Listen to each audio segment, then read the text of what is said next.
evening. I'm Francis Levy, co-director of the Philip Tenney Center, and welcome to Beyond the Haunting Melody.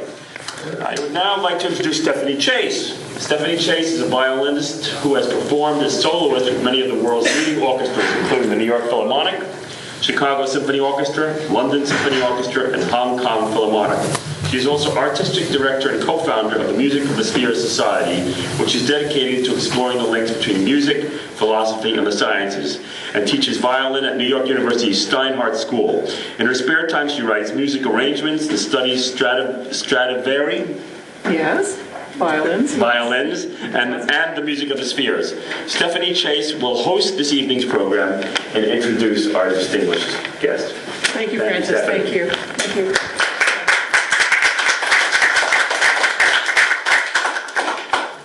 This is a really wonderful opportunity for me as a performer to explore many aspects of music and how it pertains to the imagination over the course of the 4 presentations that I am making this year. I tried to choose different aspects and focus on them, and tonight I'm so pleased to have a composer and a wonderful friend with me, Edward Applebaum. I just wanted to make a couple of comments about music, again, from a performer's perspective. Like a book that sits unread on a shelf, a music score is realized by its interpreters and by musicians. And so, and often we're working with compositions that are by people who are no longer with us. And so we sometimes have to imagine what the genesis is for a composition. What were the ideas that led to its coming into existence? And also, in terms of how we interpret a work, it sometimes helps us to know something about the person behind. So the more research that we do into the lives of a composer, the more it aids us, I find anyway. And then also to do some research into the era of a composition and sometimes the place of a composition. It makes a big difference in how we come to realize the music and its interpretation. And so working with a living composer offers a chance for greater insight into the composition.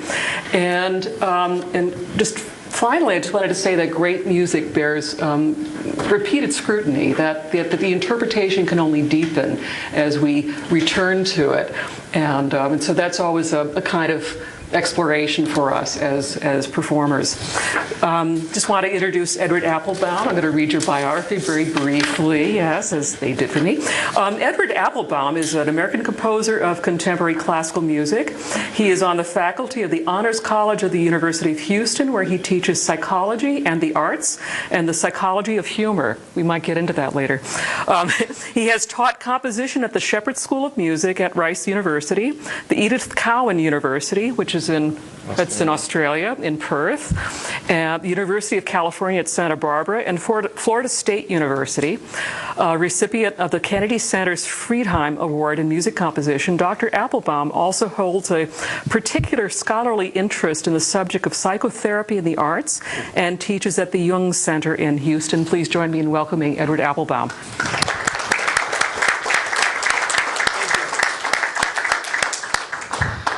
Your cell phone off? I'm worried about this because I'm worried maybe Rudy Giuliani's wife will be calling. I don't think she will. I hardly know her. I'm delighted to be here. What I'm proposing is I'm going to give you a few quotations that I find very meaningful in terms of what my presentation will be. Then I'm going to put a little graph on the board, which I hope will be helpful, demonstrating what I feel the creative process is and how it works. Slide into a little bit of Mahler and how he articulates what the design that I'm going to put on the board. Have Stephanie perform a couple of excerpts of pieces of mine, which I hope will illustrate it, and then hopefully we can have a dialogue. My part is probably shorter than my introduction. The quotations are 4 in number. First of all, Suzanne Langer, who said, "Music is the symbolic analog of the emotional life." She wrote that in the early 40s in a book called Philosophy in a New Key. And what she meant was that music breathes, it expands, it contracts, it has all of the processes of the human existence. Second one is by an analyst, Anthony Storr, a British, who says that music is what occurs between the notes. What? Sorry. Music is what occurs between the notes. And Mahler said, if you're looking for music, don't look at the notes. And then there was another one, Leonard Meyer, who said that emotion is created by the frustration of expectation. And I can give you a demonstration of how that works. But first I'd like to put this diagram on the board. And, oops, sorry.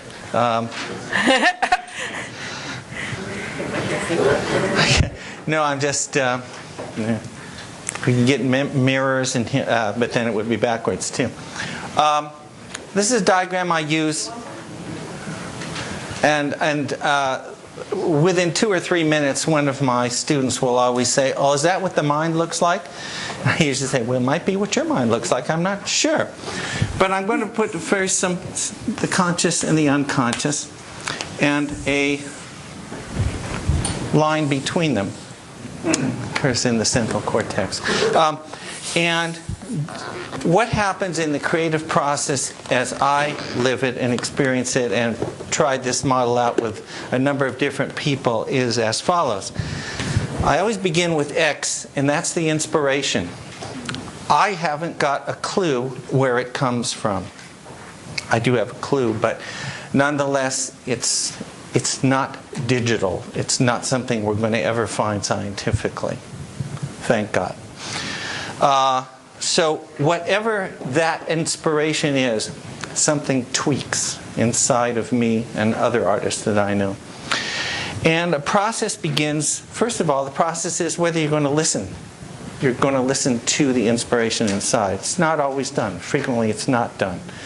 But assuming you do, the creator does, there's a number of things that happen, and these are all almost instantaneous, and they're all part of the unconscious. Number one, you have to decide what mode you're going to create in.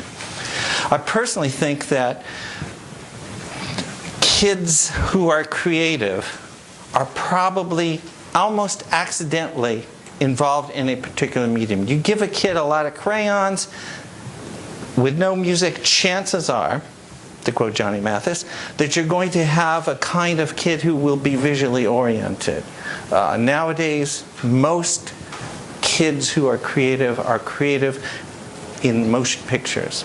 You see more kids with cameras than I see than with anything else. That's because they're watching a lot of television. But that's actually immaterial to a large extent. You have to decide whether you're going to accept the challenge of whatever this inspiration is, and you go through a process of coding and deciding what it is, whatever medium you're creating in, how you formulate whatever this is into that medium. And those are all unconscious processes which go up through this, and then they have to pass through this sensor. Now this is the same sensor that deals with fairy tales, with symptoms, etc. The usual stuff we talk about, the creative arts being one of those, which are messages for us. I don't have to tell any of you this. When we get to the conscious part, that's where our schooling comes in. And what happens is all the techniques we learned as students, creative students in one art or another, or through our own study or through the help of teachers, gets cooking, and whatever we want to do, we create it, leading to some sort of artifact. A piece of music, a novel, painting, blah, blah, blah. Now, what happens is that for some of the arts, it involves a performer to articulate that for us. For music, most music, for ballet, for opera, etc., for plays. But the novelist and the painter escape that part. Nonetheless, it goes across to a broken chalk and some sort of audience. What happens to the member of the audience is that this process, which began with an inspiration and goes through a series of encodings, is processed by the listener or experiencer in reverse order. And so you come to a situation where we hear, we experience, and then something really hits us. That's why I like to use Mahler. And we descend into our own unconscious, and if it's going to work, this X will come very close to that X.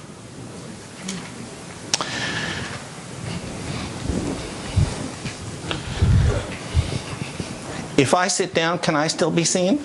Yes. Or does it matter? Okay. Seinfeld is my hero, so in case I break into any of that, you'll understand. Maybe. What's the story with this lecture? No. Sorry. You'd be surprised how many of my students ask that very same question. So this is the kind of model, the kind of creative model I like to work with. I think it's extremely important that I said at the very beginning, inspiration is not digital. I hear and deal with too much in the neuroscience area, which purports to deal with music. And if there are people who want to talk about that, I'd be more than happy to. My bottom line on that is that among neurosciences and music, the neuroscientific journals that you read and where they do musical examples about the sciences, the stuff would never get into print, by and large. I have some examples that are doozies about that. So that's why I really wanted to emphasize that I think X is not digital. It's not a yes or no, on or off situation. Now, how this inspiration works, I'm going to use a couple of examples from Gustav Mahler. The reason I call this, do any of you know this book called The Haunting Melody? Yes. Oh, good. Pardon? You're right. Yes, indeed. It's an absolutely astounding study on so many levels. Part of it deals with the Mahler Second Symphony and how it was when Mahler had allegedly a composer's block, how he pulled out of it and what happened. But it's also a story of why Reich is writing this book in the first place, and it's fascinating. It's fascinating as psychobiography.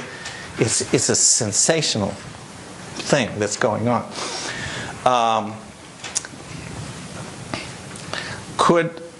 Okay, so let me play what happened. Let me. I'll finish one of these sentences, and I'm not sure which one it should be. Mahler was suffering from an intense inability to finish a piece. Reich contends that it was for particular kinds of reasons. What happened was he couldn't finish it for several years. It was the Second Symphony. It was the ending of where the choir comes in singing the hymn by Klopstock, which Mahler heard at the funeral of Hans von Bülow. It's very complicated, but it's some of the best mystery writing you'll hear. I think it's a wonderful, wonderful book. The question is, what happened? And that's why I wanted to get to this situation here. What was it that changed Mahler into a person who couldn't finish this thing to a person who finished? If you've heard the Resurrection Symphony, you know that when the choir comes in, and there ain't no digital of that too. I don't want to dwell too much on that because I want to get a little bit further into Mahler's life first and to talk about how it is that composers can write music which does not have a text and which communicates emotionally. And to do that, I'd like to play something that I'm sure we've all heard, whether or not we've seen Death in Venice, and that's the Adagietto of the Fifth Symphony. Something very important to hear in this particular thing. I'm just going to play the first, there are 3 utterances of the theme, but This is a theme that never comes to rest. The only person who had done this up to this time was Beethoven in the Ninth Symphony, the slow movement. It's also a long and here it is. This theme does not come to rest.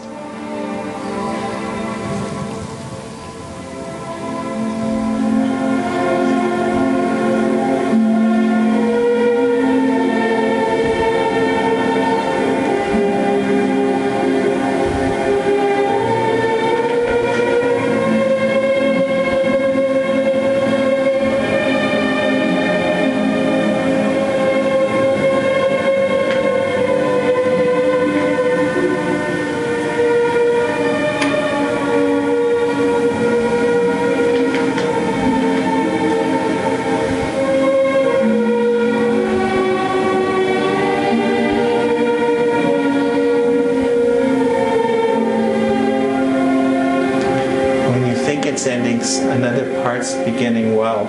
There's an overlap.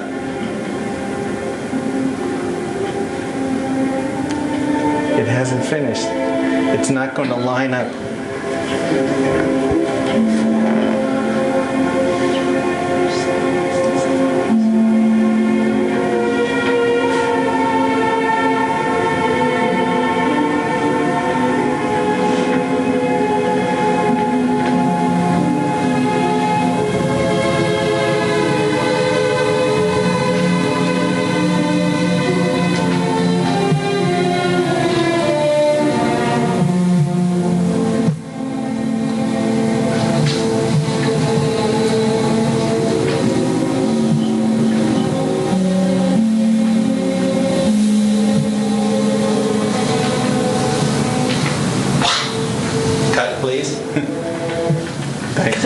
So, that's a really long time for one theme to be expanding. That was a love song he wrote for Alma.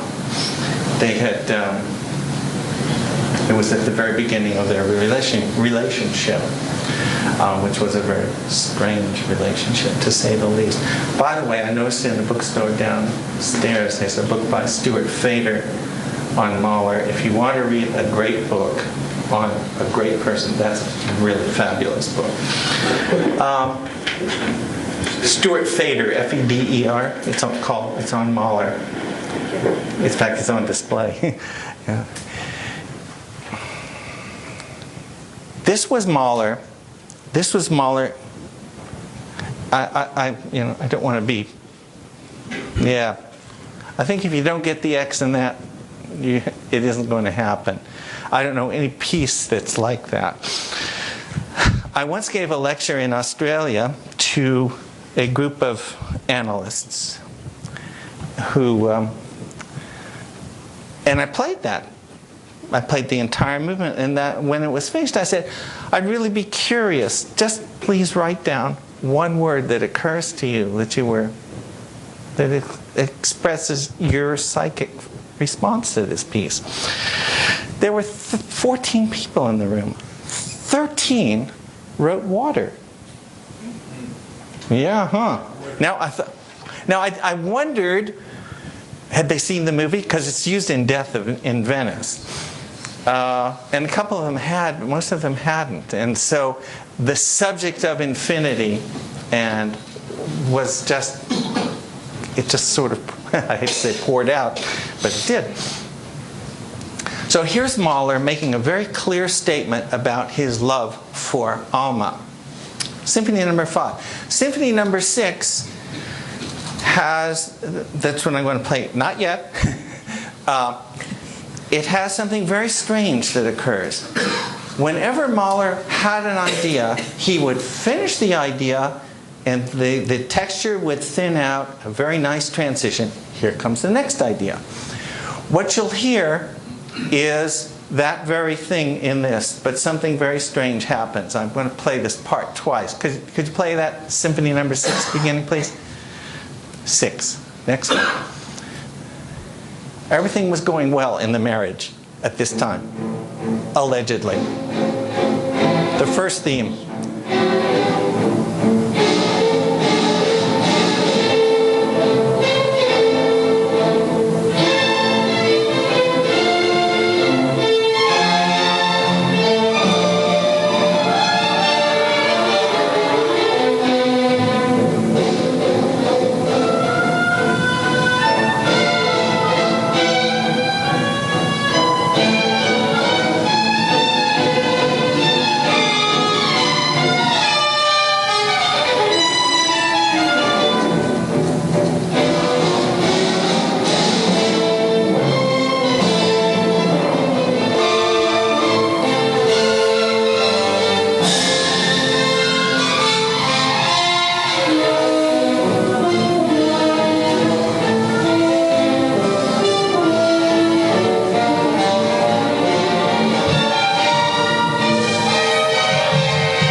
militaristic transition.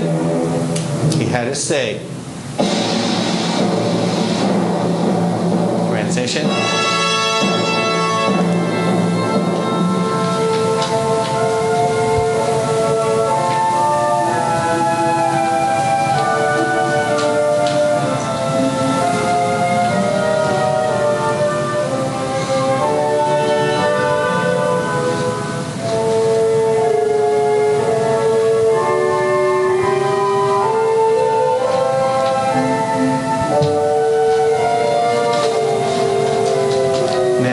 Grand love theme again for Alma, but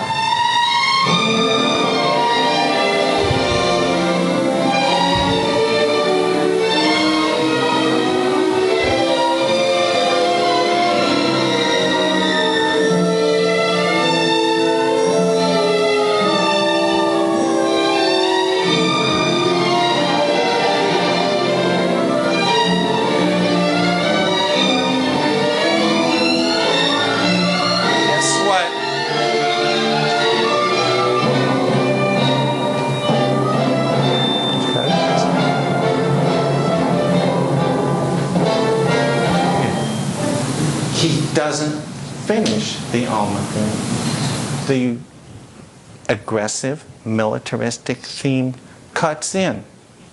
Beef. And there aren't many examples in Mahler where you don't find a clearly articulated theme. As we say, when fairy tales study, all is not well in the kingdom. And if you read enough about Mahler and you know the craziness of this relationship, and it's said that at the end of the Sixth Symphony he was disappointed by several really horrible kinds of things that had happened in his life, or the premonitions thereof.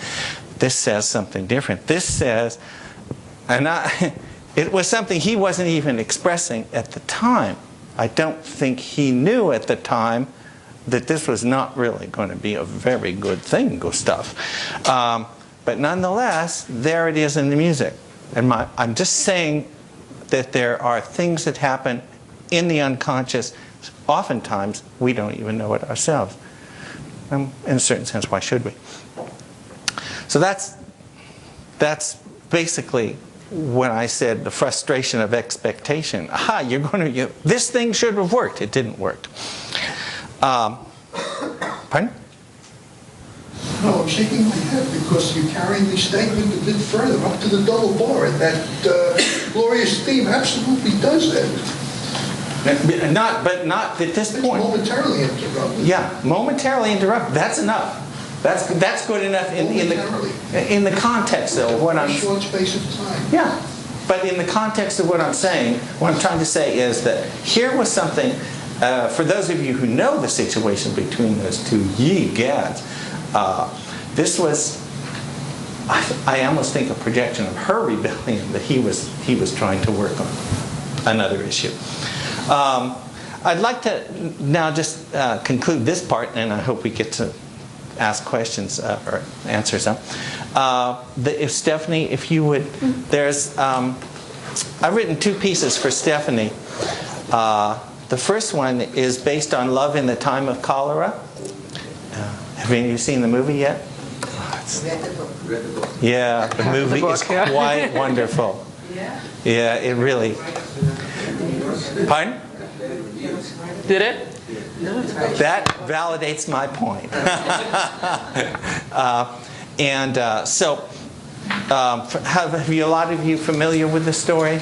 Okay, well, the first thing that influenced me about using that book, using the story, well, it influenced me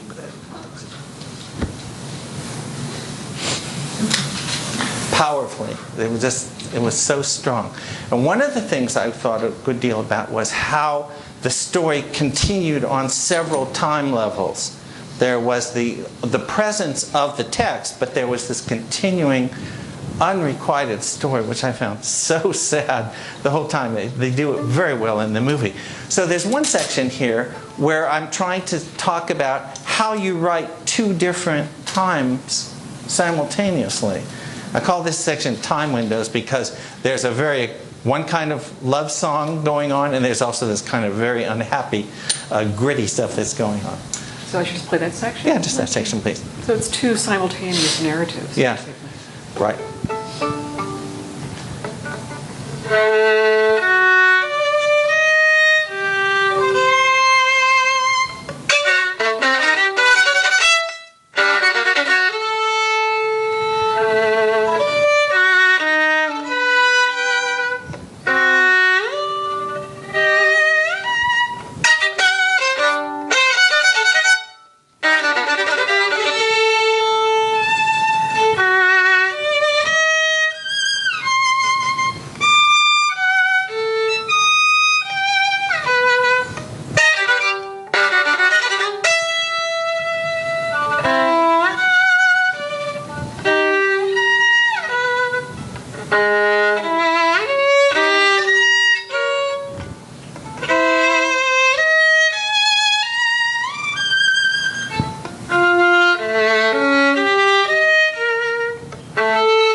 Thank you. Now,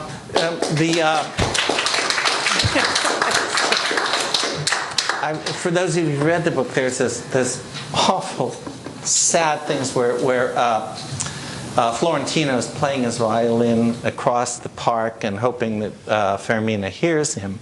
And there's one section in the one, just a brief sentence, he says at one time he did something rather special, a love waltz. And this is that section. This is what that, just briefly, what the love waltz sounds like.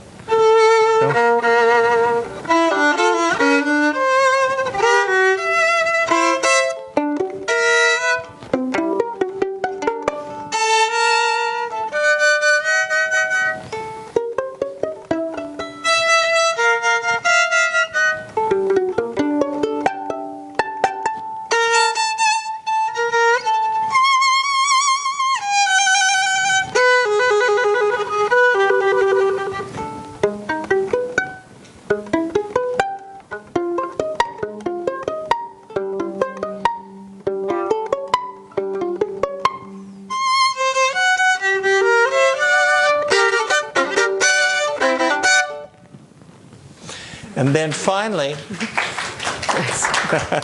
sound familiar? yeah, right. Finally, is the section where they get on the boat and they're making this continuing journey. Joseph Campbell finally realized, and it starts off with throughout the piece I used a lot of my vision of Bach.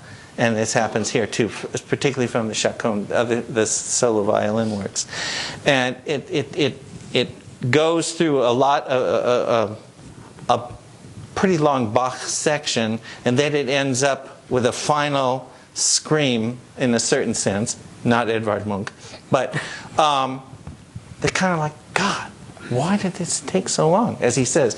51 years. He keeps repeating it, as you know, in the movie, too, those of you who've seen it. And then there's 4 measures at the very end, a little lullaby, because I had this vision of them being like little children lovers in ages in the mid-70s. And I think that really works very well in the movie, too. They did that very well. So this is actually what's called the landscape of dreams, which is how my vision of what this love story was about, how it got there and how it ended.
So in my mind, I'm always making direct translations. But I think I'd like to throw it open to questions now, and hopefully.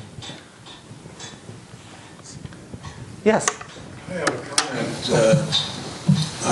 I'm Martin Nass. I've been interviewing American composers for about 30 years on inspiration. I'm surprised we haven't come across each other. But one of the things that has impressed me by your description, I've gotten all kinds of descriptions from composers, but one of which, from Roger Sessions, was exactly what you said. He said the audience, in order to understand a piece, must go through the exact same steps that the composer did in writing it. So it really hits right head on with what you said. Well, that's really interesting. Wow. Thank you for that. There was a... Yeah. Did you have a question? Yes. I have no training in the technical aspect. So can I get from the upper right corner to the lower right corner without all the training that you have? Oh yeah, I don't think an audience generally does have the training. I think the only training we really need is to have an open soul. And I find that most audiences don't. And it's interesting because don't have training or don't have a soul. Don't have an open soul. Oh, okay.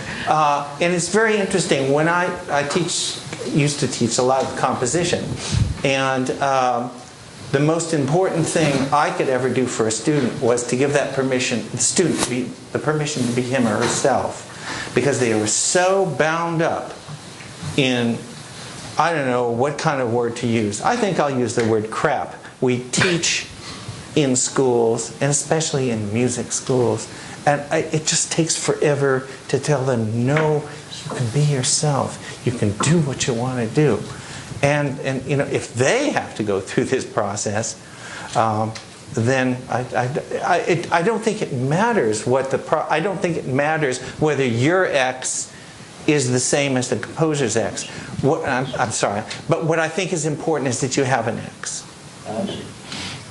Yeah. There's a wonderful British book called An Affinity with Marlon, which has different people responding to different symphonies. And it represents a wide array of proficiency, and it's amazing of how much impact it makes on people with varying levels of training in music. It's a useful book. It was published by a British publisher. I can't remember the but it's an affinity with thank you. I didn't know that. On the internet, I'll show you. Yeah, that's why Amazon exists, I think. The second thing I wanted to say is that in your diagram where it goes from the unconscious to the conscious, I'm sure there's a circle back where it comes back to the unconscious and then back to the... Constantly. And the most dramatic illustration of that is Poincaré, the mathematician, was working on a formula and had worked on it and worked on it and worked on it and got stuck. And then he had to interrupt in order to go to a picnic. And then when he went to the picnic, he put his foot on the bus and he knew he had the answer, but it didn't come through as an articulate thing. It was just like an unconscious, the bulb lit up. After the picnic, he went home and he wrote it out. Yes, that's... I think... I'm sorry. Actually, if I could interject a comment. You were talking about technique and training sometimes sort of being a blocking force in composition. And as a performer and interpreter, we're, of course, trying to deal with playing things in tune and accurately and not having memory slips and all the other things that go into it. But ideally, we're letting go of that as our sort of foremost thought, and I feel literally like we get into a train. It's like, you know, there's the sense of narrative. If we know the piece well enough and, you know, are well rehearsed and feeling comfortable, there's a sense of a narrative that's almost like a physical sense of walking through something. And I think that might be what the audience picks up on, you know, intuitively, that there's a sense of a journey that's taking place. And you could talk about it in terms of a structure. You could talk about it in terms of, you know, compositional structures and cadences and modulations and things like that. But you also have this sense of emotional journey harmony that takes place. Yeah. And so that's something that we try to key into also when we're performing music, and to let go of being so consciously, but we need to have that foundation to be able to do it. And I think you're probably feeling that, to be a good composer, you need to have a foundation that you understand the structures of music before you then say, okay, I'm not going to follow these rules now. Yeah, a big moment came for me. I studied with a composer named Henri Lazaroff, and he was God's gift to teaching. He's a wonderful composer, great teacher. And finally I wrote a piece that was extremely jazzy, which was my background. And he looked at it and he said, I just don't like this piece. And I said, I really do. So I dedicated it to him and never took another lesson. And it worked out very well. We were great friends and whatnot. But there comes a time. It's like kids. It's like kids. They need to be let go. And that's just what happens. Yes. I was listening to those 3 selections that Stephanie was playing, and while I was listening, by the way, I hold that right hand X really sacred. I don't care at all where it lands, how close to the left hand X. I have training, by the way. And I was listening, and I found the best way I could accept what she was playing was to block out completely your pre-description, but just listen to this as I receive it through my mind and my ears. Didn't want to know what this was all about because I formed my own images, and I found it was much more palatable for me that way. And I could make something out of it. Maybe eventually I could reach your point through my own, but certainly not at an initial stage. Yeah. I think that brings up a really good point about program notes. I'm a great believer in program notes. I want people to know what it was I was feeling. And then they can take it or leave it, But I think in order to be valid, because I think so graphically about human emotion, and that's the most important thing to me. And I said, I composed a symphony and an elegy for a friend of mine, Stephen Albert, who died horribly in '93. And it was really important for me for that audience to know what this piece was about. And at the end of it, I said, actually, I would really prefer if you didn't applaud, if you just went home and thought about it. I'm so glad they ignored that part. They did applaud. It was, and I felt very good. But I really meant that too. I thought, this is an elegy. This isn't. And then there was a moment very similar to that on I think it was 9/12. Leonard Slatkin was performing in London, and he played the Adagio for strings. And he talked about. I owe my career to that man. He was a supporter of mine, a very important part of my life. He talked about that being the official mourning piece for America, the Adagio. He says, just like your official mourning piece is the Nimrod variation of the Enigma variations, and it's true, and it was very powerful. So, you do know, you don't know. I think what matters is that we do know that some things that we have feeling. Yes, indeed. I'm sorry, yes. I just, without going into what I think this means, I just want to tell you about this, and then perhaps you can comment on it. I went to a show at the Jewish Museum several years ago. It was Schoenberg and Kandinsky. I don't know how many of you went to that. I have never liked Schoenberg. Okay. I'm looking at Kandinsky, I had the earphones on, and all of a sudden I hear, which I know from childhood. German was my first language, which I wasn't born there, but it was my first language, but it's a very familiar song to everybody. From that moment on, I liked Schoenberg. I then came back, I was studying piano for the third round in my life. I came home and I started with after Steve, I went to other folk songs, and my piano teacher tells me I am improvising a la Schoenberg because I'm using a 12-tone scale. All of a sudden, I'm improvising in that mode to which I could never relate before. I could go on and on about what I think that means, but I just wondered if you had any comments about it. Well, in my practice, when somebody recites a dream to me, I say, so what do you think it means? I could do that. I just thought it was very interesting. I've heard stories like that and felt sort of myself. I also don't like Schoenberg, but I've remained not liking him. But I did, despite Kandinsky. But I do understand that the feeling of a sudden shift occurring, and I think it seems to me I think I'm probably among too many professionals to say this, but I mean, it seems like there was some identification with something, and Theodore Reich talks about this, some identification with something else that sort of was in service to that particular experience, I think.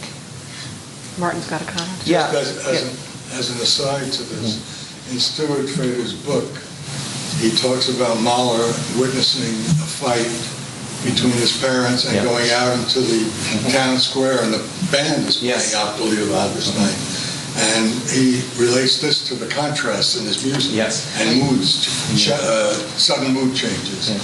The thing that's so wonderful about Fader's book, unlike a lot of other books, is he doesn't focus entirely on textual things to get psychological meaning. He gets it out of music per se, because he is a musician, right? And yeah, that's a pretty well-known thing. Where the hell did this militaristic music come from? Oh, well, the guy around the store. I'm going to get in trouble now, but since Schoenberg's name was brought up, I have a question that I think might be fun to discuss with people present here. Second Viennese School comes out of Vienna, of course. First Viennese School representing the school of Mozart and Beethoven. And Vienna also saw the birth of psychoanalysis. Now, do you think atonality and the 12-tone scale represents perhaps the repression of tonality? Talk amongst yourselves. Well, of course, the possibly apocryphal story about Freud is that he hated music. He didn't really hate music, but as a child, his sister wanted to play the piano, and his studies were so important that the other people in the family were shushed. So there's something about music and Freud. I was just sort of struck by this earlier today, because I was thinking about Prokofiev, for instance, and the incidental music for the ballet The Steel Step, which is a wonderful quintet for winds and strings. But he's trying to represent the Industrial Revolution and the effect that it had, and also this idea of the heroic worker in the midst of these big steel structures and the flash of the arc of the lights as they're welding things together. And so the music actually has a very kind of stiff structure to it. I mean, it's very effective, it's very powerful, but it's an interesting cultural juxtaposition. I find that his music was directly influenced by that, and he was trying to present that idea to the listener. So I was wondering a little bit about Second Viennese School and sort of deconstructing things. He's speechless. No. My response is, as a performer, I really loved performing some Schoenberg, Webern in particular. I think Berg is shouldn't be a part of that group. My aesthetics don't go in that direction. Let me ask you though, because you work with consonance and dissonance, and when you were talking about the fact that the Mahler melody was an ending, it meant that we didn't have a resolution, a cadence that could be really recognized as a cadence to end that idea. So how do you work with consonance and dissonance? I mean, is it something that's deliberate, or is it something that just strikes you that I could express this with this interval? And I can honestly say I start at note 1 and go through, and I really don't think about that. It just doesn't occur to me. people, I mean, frequently ask, what music do I listen to? I listen to Bill Evans, Dave Brubeck. I mean, that's where I come from. That's my background. So, it's a really unsatisfactory answer. No, it's a good one. And also when I lecture at schools of music, I mean, it's interesting because there are students listening who are going, really? And there's the faculty saying, who let this son of a bitch in? You know, sort of thing. Like they don't want to hear that. They don't want to hear that I don't plan things. I don't plan things. I think it's great, actually, because there have been some contemporary pieces that I've played where it's very predictable what dissonances you're going to hear next. They're using the seconds and the ninths and the sevenths and then the augmented fourths and fifths, and you know, and it just sort of becomes almost predictable and, you know, not rewarding because it seems like it's sort of calculated. But to use your term, I'll get to just say, in order for it to be a bona fide journey, and I use the journey in the sense that Joseph Campbell used it, in order for that to be valid, I think it can't be planned in that way. I don't think there's an aesthetic in the planning. Yeah. I'm sorry. I just want to go back to the X for a minute, Yes. the inspiration, and how they had open soul. Can you talk about how you maybe discovered yourself of having this talent for being able to write music, or what journey you took from childhood to finding this inspiration? Well, it seems that the most important musical events in my life is when I did what I wasn't supposed to do. My parents tell me when I was 3 years old, they took me to a concert and I came home, and although my feet didn't reach to the floor of the piano, I sat down and played the concert. I have no idea. It was probably a pretty crappy concert anyway, so didn't know what to do with it. But I used to, there were just, music was in my house, and the point is, nobody else in my family is a musician. I have a son who's a filmmaker, but well, he wasn't in my family at that time. I mean, I was precocious, but at 3, gee, no. No, so I mean, it's I rebelled against everything that I could. Jazz was my first big rebellion because Jewish kids didn't go into jazz because they were all dope addicts, and I mean the jazzers, not the Jewish kids. Now it's the other way around, I think, for my students. I think,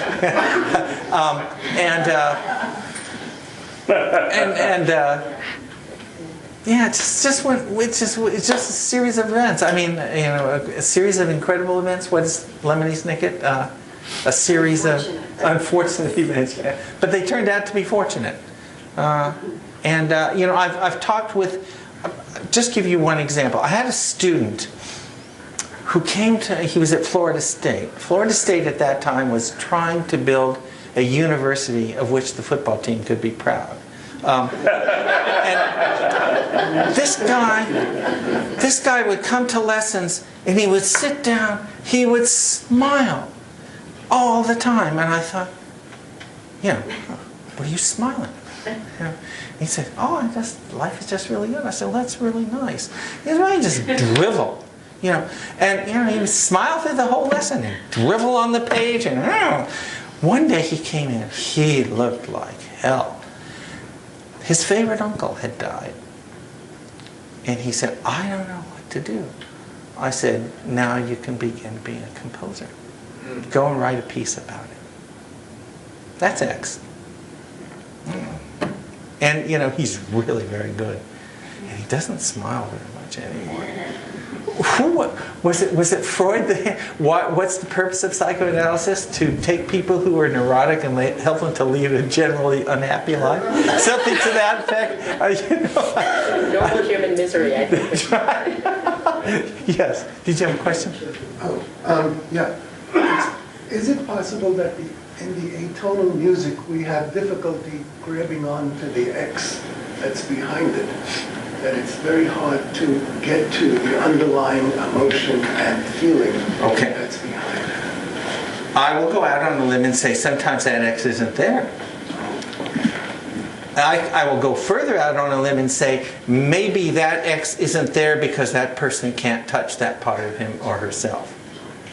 I'm not, proselytizing for the tonal system that we've been given, etc., because I certainly don't use it. But there is a way of creating which will keep your audience away from you, which will prevent them from knowing you, and I don't know why the hell people create. They do it from the neck up, or from this point up. Whoops, I'm so worried about this. From this point up. Music school stuff. Academic, it sounds academic.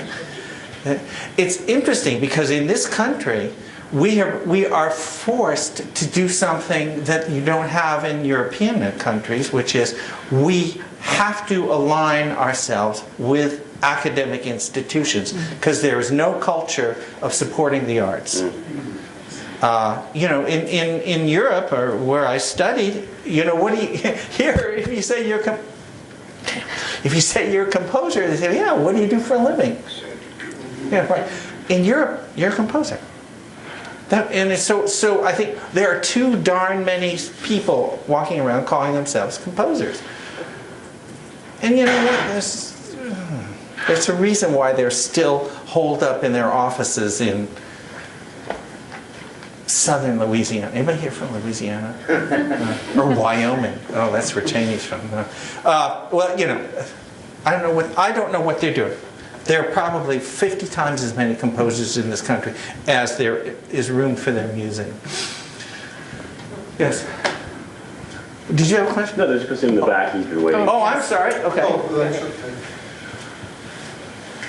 I was very interested in what you were saying at the very beginning of this hour about the X in the lower left-hand corner. I was just wondering if you think that the original inspiration, the one which you have no logical explanation for, have you ever found that comes from any other source aside from the emotions? Say a desire to explore musical artifice, or a desire simply to be charming, musically speaking. Or is it always a result of your own personal emotions? That's a really super question. I think there's a hell of a lot of compensatory stuff that goes on among creative artists. Alice Miller is at The Drama of the Gifted Child comes to mind. It's a really interesting discussion partially of that. My answer is I really, really don't know. I just know there are certain things that get to me. There's a particular kind of thing that gets to me, Love in the Time of Cholera. Then the next piece I wrote for Stephanie called Dirt Music. I just read a book that it's called Away by Amy Bloom. I don't know if you've heard of this book. The end. I wanted to do an opera on East of Eden, just so I could say Tim Shell at the end of that. Just because to me that was so exciting. I couldn't stand it, but somebody already got the rights for it. I don't know. One of the things that Mahler said, among many others, was he felt that he was sort of a vehicle, that the music came from someplace, went through him, and came out. I think that's true. I'm not sure, except in a clinical setting, I'm not sure it's necessary to know that, to answer your question. And I'm not trying to evade it. I think it has clinical uses with creative artists who are really hard to deal with. I'm thinking, for example, just to switch art forms, say if you went to an artist like Escher, for example, whose work is clever, certainly, whether you his play on dimensional space and so forth. And I love Escher's work, but I don't find his work primarily emotional. It's about something else. And my personal belief is that music does do things other than express emotions. So it may be possible for the original inspiration to come from a different source. Like the desire for artifice, to define, there are some words that I'm just dying to set, like at the end of these and so forth. I think it's spot on. I just don't know what to do knowing it, though. Yeah. It'll come back to me. Yeah. Yeah. When I was in college, I knew a lot of people in the conservatory, and a couple of them were... Which conservatory? University of Missouri in Kansas City. And one was a piano student, and she was talking about a friend of mine who was a composition student. And she said, he writes with a lot of humor in his music. And it was non-lyric, it was just music. So your involvement in humor and music, maybe you can help bring to light something that I've always thought about that statement and sort of understood it, but not completely. And it may have to do with what this gentleman was saying about something beyond emotion. Yeah. Well, there are different kinds of humor in music. I mean, there's the obvious kinds by the expert of experts, P.D.Q. Bach. I mean, he's just hilariously funny. But if you go back to the Mozart musical joke, I mean, you know something's wrong, and you know it's off balance, it's not working, and then when the horns come in the wrong key, you know, oh yeah, something really is wrong here. And it's kind of humorous. It's not funny anymore because of the 20th century sort of. Some of it sounds like that, but it's not humorous. Just tragic. So I think humor, there's a wonderful treatment of the whole issue of humor by Arthur Koestler in The Act of Creation. Or is it The Act of Creation. He talks about science, creativity. Somebody help me. What's the third thing? Anyway, it's the clash. Humor itself is the clash of two known quantities. Man comes home. He comes home and he goes upstairs and he sees his wife is in bed with the bishop. So he looks on it for a minute, then he looks at the scene for a minute, then he goes to the window, opens the window and starts blessing all the people in the street below. And the bishop says, "What are you doing?" And the guy turns around and says, "You're doing my job, I'm doing yours." He calls that bisociation, where you have something entirely logic and something entirely logical, and they crash, and it's crazy. Freud has a really interesting take of the whole book on wit and humor. It's really good too. I think I'm not answering your question, but I got a chance to slip in a joke, for which I thank you. If I could bring a comment into this regarding humor and music, recently on a Music of the Sphere Society concert, I performed the Sonata for Violin and Piano by Poulenc. And Poulenc can be very manic and very energetic, and this sonata actually had a rather sort of serious source of inspiration, which was the death of Lorca. And so essentially, that was at the core of the work, was this very beautiful intermezzo movement, which recalled a poem by Lorca about the guitar and how it is weeping. And so, it's a very beautiful, sort of serious and sensitive middle movement, but the opening was sort of the usual Poulenc, very manic. And the last movement literally reminded me of circus music, because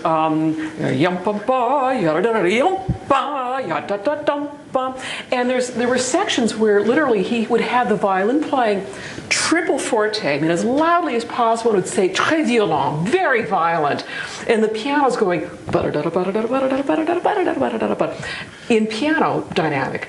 And it was the strangest thing. And then there'd be other times that it was the reverse. And I'm not sure the listeners got the humor. They just thought that the piano was too loud sometimes, that the violin was too loud sometimes. But to me, it was really crazy because you had these amazing juxtapositions, and the material actually was united in a way, but it had nothing to do one part with another. And yet he chose to put these elements together.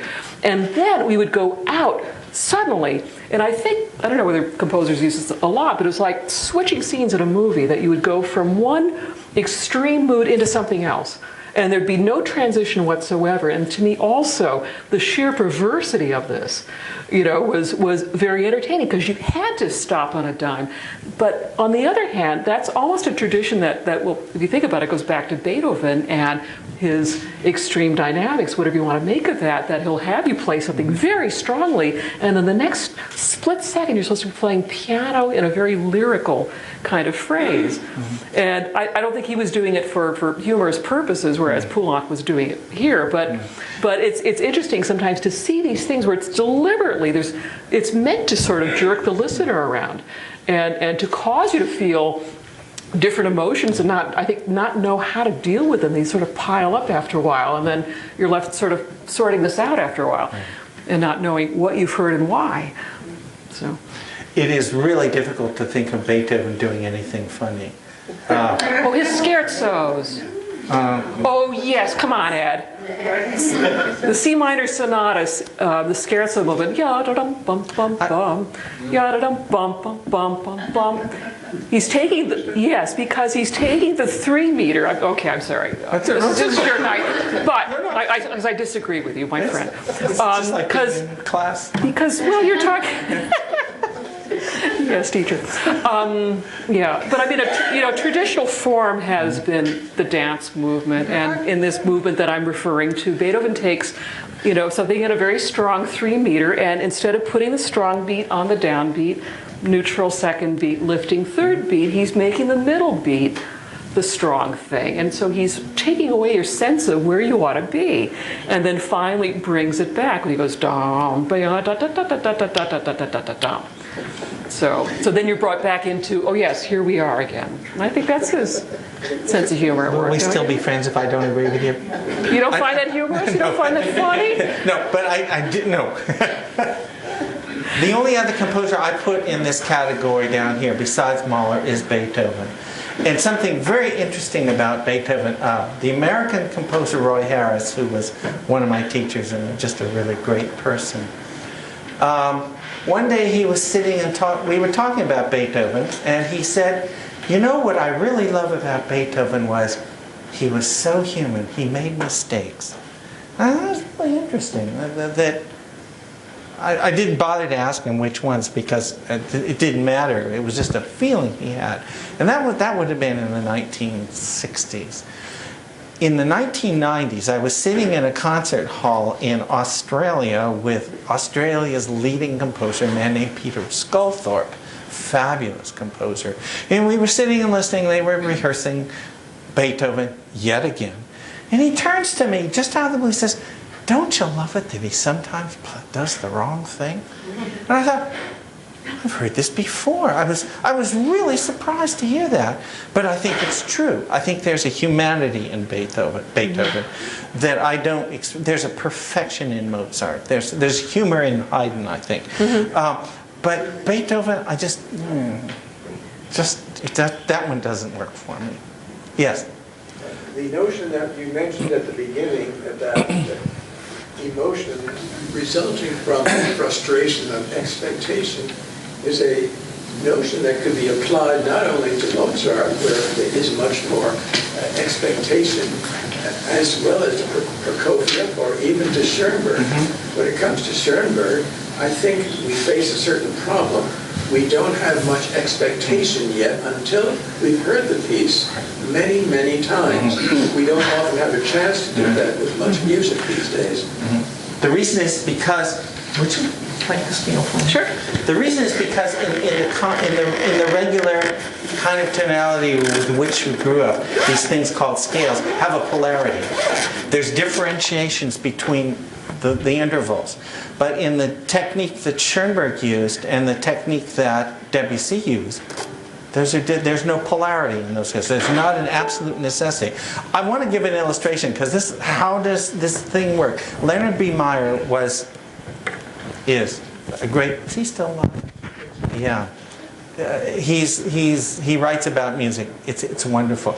The book is called Emotion and Meaning in Music, and it was his PhD dissertation from the University of Chicago, and they didn't know what to do with such a great thing, so they made him chair of the department 2 years after he graduated. Here's how it works. Could you give it a D? Okay, so there's a D. And I ask the question, what comes next?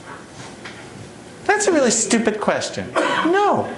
The answer is, I don't know how many, I do this on the piano, I can't count notes on a violin. The answer on the piano is you've got 88 choices. How many keys are on piano? 88? Anyway, a lot. So the answer, oh, well, there isn't really any, I don't know. So the probability is, oh, I don't know. I don't know what to say. Expectation, I've got none. Now if she plays the first two notes of a scale, no, together. For what comes next? Still, it's pretty much open. Now, as she adds, just very slowly, go up the scale, please. As she goes up the scale, stop at C sharp. Stop. There's only one. You can predict with 100% accuracy. There's only the probability of the next note. And that's what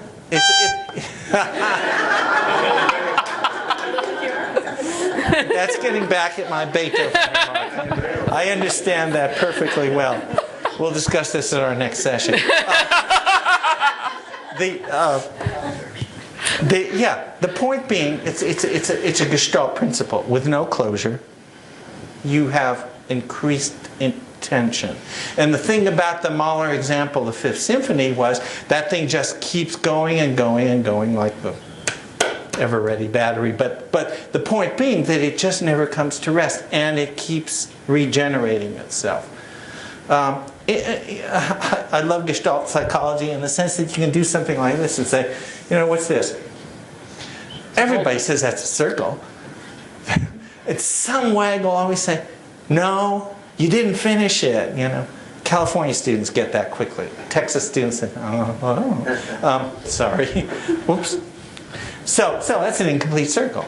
I mean, we assume that it really looks like that, whatever that is. But it didn't. It wasn't there. So what Leonard Meyer says is that until you can complete the statement, you're frustrated in your expectation, and that creates emotional response. Yes? I'm very interested in two X's and how they come together. When you put the model on the board, of course it looks like Freud's topographic model, except that I know. Rate of repression barrier, and you have to put the preconscious in. But preconscious must have something to do with this. But what I was thinking about was there's a really wonderful book that I read on, it's about psychoanalytic criticism in the arts, and it's by Elizabeth Wright. The original one was called Psychoanalytic Criticism, Theory and Practice, but now it's the second edition, so it's called a reappraisal. And she has a very interesting definition of psychoanalytic criticism. And the reason I'm mentioning it is because I think it's not only about a psychoanalyst who's a critic, but it's the way that we approach art. I've memorized it because I've been working with it. So she says that she sees psychoanalytic criticism as investigating the text being not just a written word, but whatever the text is, for the working of a rhetoric seen as analogous to the mechanisms of the psyche. It's a little complicated, but she's basically saying we have a certain kind of mental equipment, and we use it in certain kinds of ways when we approach the art. So I think it very much works here, because what she would say is, well, as you say, the audience works backwards. They take this piece and they have to deconstruct it, and they have to look using their own mental equipment to find not necessarily something that's exactly the same as your X, but something that's analogous, something that has for them the valence that your original X had for you that enables you to do the construction, and then they do the deconstruction. So but it's a very lovely book. It really is interesting, and it really comes close to, I think, what Suzanne Langer said about the symbolic analog. I think it's really true. Has anybody read Suzanne Langer? Oh, good. Okay. So, gosh, she was just really good. She was a cellist. And one of my colleagues at UC Santa Barbara was her nephew. And he kept on referring to Auntie Susie. And I couldn't think of Suzanne Langer as being Auntie Susie. I mean, that just didn't work for me. But she was. Yes? In a lot of jazz, the frustration of expectation is constant. What's interesting is that what follows is often a sublimation of that very frustration in an extended sequence in many cases. very creative series of behaviors, really. Yeah, that's really interesting. And it depends on, I mean, there's so many different types of ways of doing, of frustrating an expectation. Some of them mean that the player just ain't that good. I find it much more prevalent for me in single, winds or some piano. It's kind of hard to keep going. Is that analogous to flirtation anyway?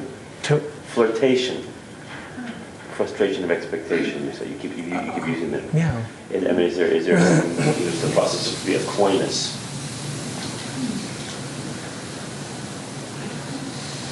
Of being coy. Yeah. Well, it seems to me like flirtation is sort of, you have to wait till it doesn't work to have it frustrated, don't you? I think. Well, I'm not frustration of expectation and flirtation, there is the kind of tantalization as a kind of, foreplay, between the sexes. So what I'm introducing here is a kind of, an analogy into love. Mm-hmm.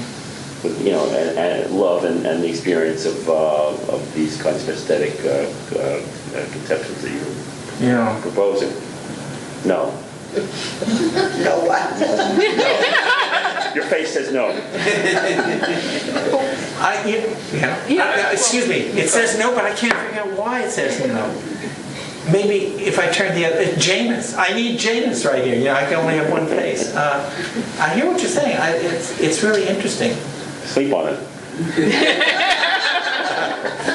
I was going to say that the X, so we touched on this earlier, but I mean familiarity with the work. Yeah. Whether you're hearing it for the first time, it's a new experience, and it's often a sense of context that you bring to what you're hearing, which is why the sense of loss then makes something like an adagietto much more powerful, whereas if you're without that, as you're talking about your composition student. And so, so you have an expectation also when you're very familiar. Let's say you want to hear Beethoven's 7th Symphony, but played well, and you know how it sounds when it's played well, and even though you're hearing the same notes coming out, you're sort of left with something lacking. And so I'm wondering if that's sort of a question.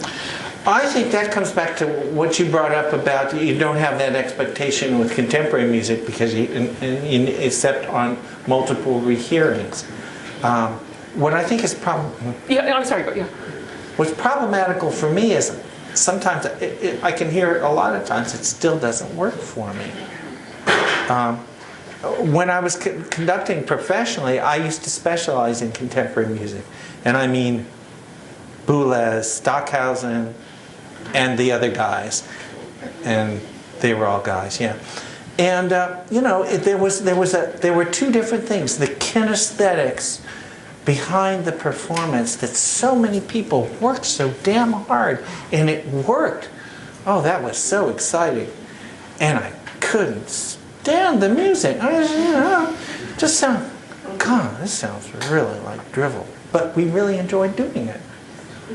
It's like Dancing with the Stars, I guess. And I don't know how that works.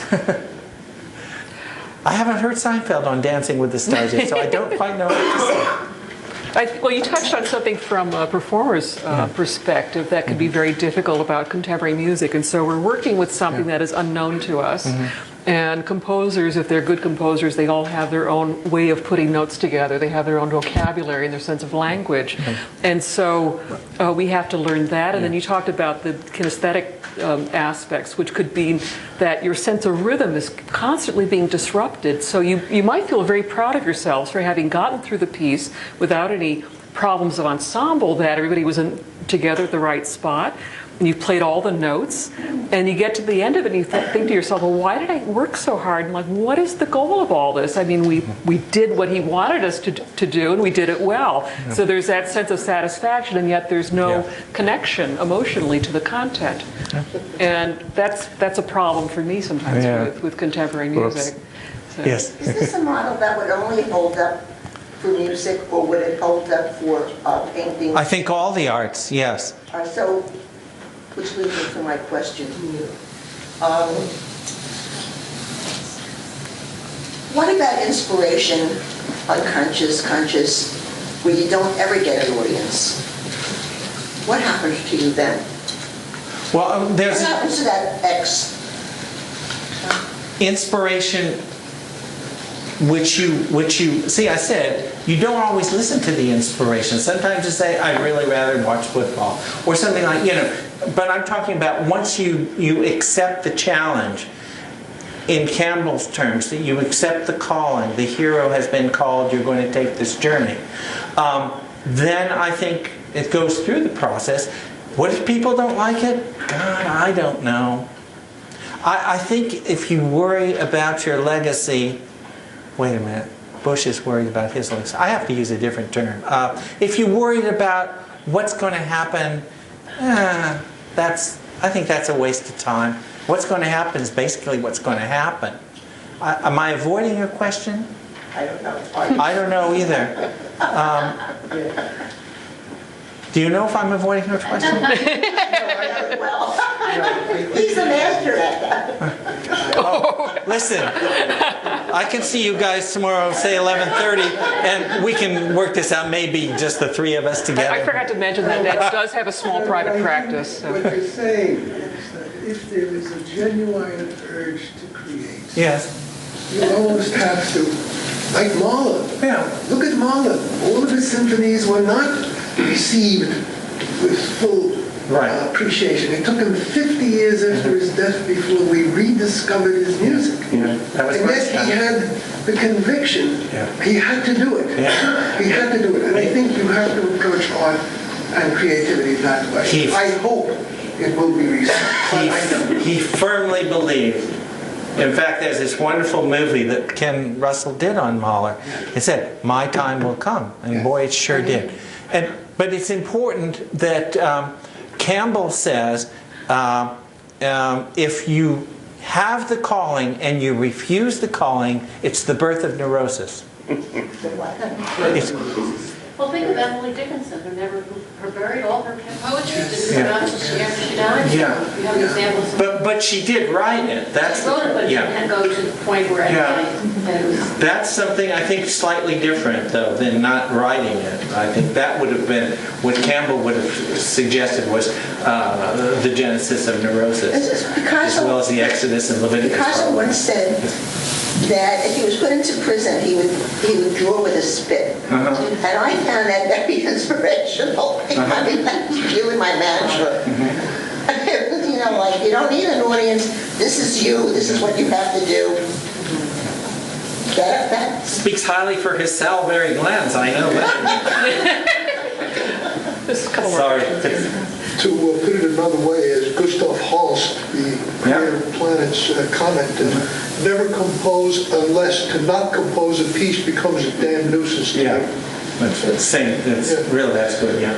It sounds like the thought that was coming to me was that for somebody who is really committed and almost compelled, not in a neurotic sense, but really has a strong urge to create, that there's a kind of creation of identity that this is about, and that you could almost see it as not just one or two things that you produce that create your identity, but that your identity is like a sculpture or a building that you're continually refining and rebuilding, pulling some elements down, rebuilding others, changing the configuration, and that for an artist, it seems like many people are suggesting that this is really a major source of the creation of identity.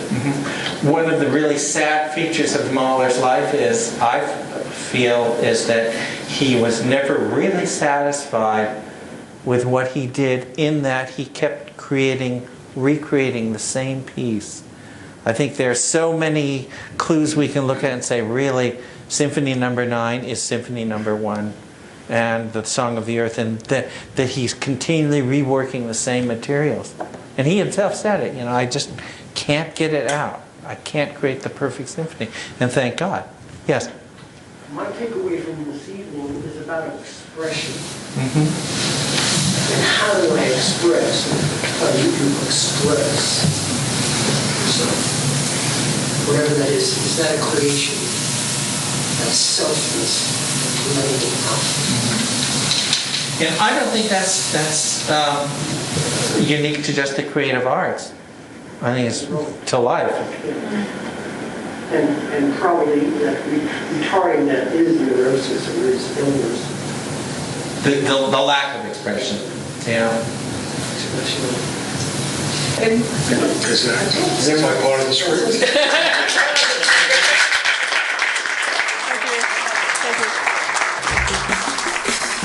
Thank you.